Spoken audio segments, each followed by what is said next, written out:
Hello friends, मेरा नाम doctor मोहित मदान है। मैं जॉइंट स्पेशलिस्ट और स्पोर्ट्स इंजरी स्पेशलिस्ट हूँ। हमारे पास कई सारे पेशेंट आते हैं जो कि शोल्डर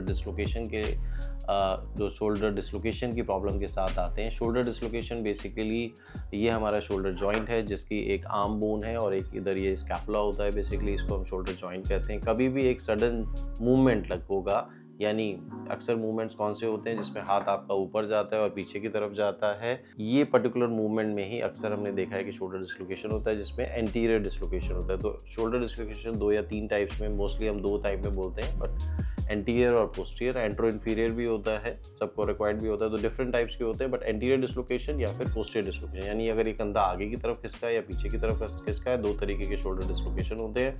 जनरली स्पोर्ट्स इंजरीज में कॉमन है या रोड ट्रैफिक एक्सीडेंट में कॉमन है। कई बार ये सिंपल शोल्डर डिस्लोकेशन होता है, कभी बार ये फ्रैक्चर के साथ एसोसिएटेड होता है।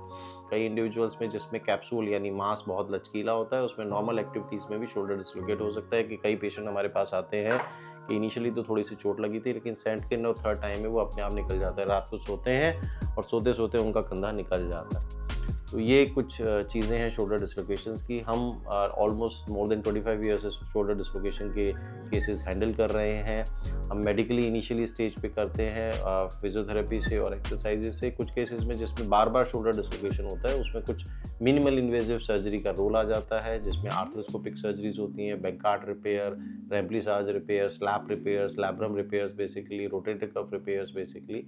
तो ये कॉम्बिनेशन ऑफ जो टीयर्स हैं basically that can lead to shoulder dislocation, और इन टीयर्स को अगर हम रिपेयर करते हैं, इनफैक्ट काफ़ी समय से हम लोग क्रॉनिक शोल्डर डिस्लोकेशन या रिपीटेटिव शोल्डर डिस्लोकेशन के केसेस को सक्सेसफुली ट्रीट कर रहे हैं। Thank you.